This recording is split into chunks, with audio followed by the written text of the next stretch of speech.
શહેરના રૂવાપરી રોડ સંચિત નિવાસ નજીકના ખાખડધજ હાલતના રોડ અંગે અનેક વખત રજૂઆત કરવા છતાં તંત્ર વાહકોના આંખ આડા કાન।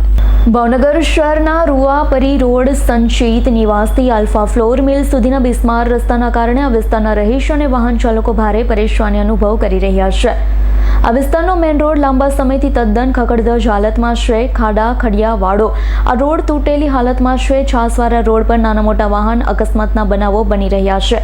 તેમ છતાં સંબંધિત સત્તાધીશો આંખ આડા કાન કરી રહ્યા છે। બિસ્માર હાલતના રસ્તાના યુદ્ધના ધોરણે રિપેરિંગ કરવા અંગે મુખ્યમંત્રીએ કરેલી સૂચનાને પણ સત્તાધીશો ઘોળીને પી ગયા છે। આ અંગે સ્થાનિક કોર્પોરેટર તેમજ ધારાસભ્યને રજૂઆત કરવા છતાં પ્રશ્નનો ઉકેલ આવતો નથી અને તંત્ર વાહનો આંખ આડા કાન કરી રહ્યા છે। તદ્દન બિસ્માર હાલતના રોડના કારણે મોંઘા ભાવના વાહનોની કિંમતની એસેસરીઝને પણ વ્યાપક પ્રમાણમાં નુકસાન થઈ રહ્યું છે। ચોમાસાની ઋતુમાં ઠેર ઠેર મોટા પ્રમાણમાં પાણી ભરાયેલા ખાડાઓના કારણે વાહન ચાલકોને ત્યાંથી પસાર થવામાં ભારે મુશ્કેલીનો સામનો કરવો પડી રહ્યો છે। દિવસ દરમિયાન રોડ પરથી શાળા કોલેજ નોકરિયાત વર્ગ આસપાસ ગામના અસંખ્ય લોકો વાહન ચાલકો પસાર થતા હોય રોડનું વહેલી તકે સમારકામ હાથ ધરવામાં આવે તેવી સ્થાનિક રહીશોમાં પ્રબળ માંગણી ઉઠવા પામી છે। મારું નામ હરીફભાઈ શેખ છે।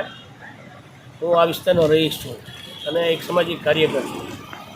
છેલ્લા 1 વર્ષથી રૂવાપરી રોડ ઉપર આલ્ફા ફ્લોર મિલથી લઈને સંચિતની વાત સુધીના ખાડા અવારનવાર એટલા બધા પડેલા છે ઊંડા કે સિનિયર સિટીઝનને ચાલવામાં તકલીફ પડે, બાળકોને ચાલવામાં તકલીફ પડે।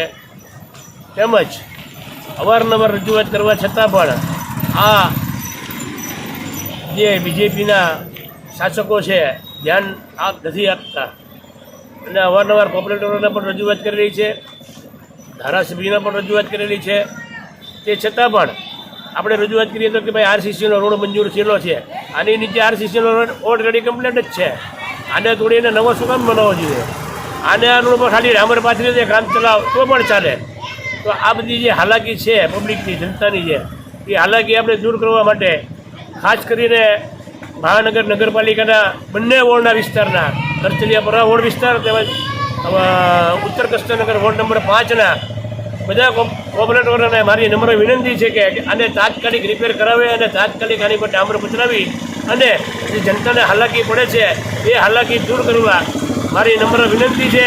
નહીં તો ગાંધી ચિંધ્યા માર્ગે અમારે આંદોલન કરવું પડે એવી ફરજ પડવામાં ન આવે માટે થઈને આ મારી એક સામાજિક કાર્યકર તરીકે રજૂઆત છે અને જો આ ધ્યાનમાં લેવામાં નહીં આવે તો જન આક્રોશ ફાટી કરશે।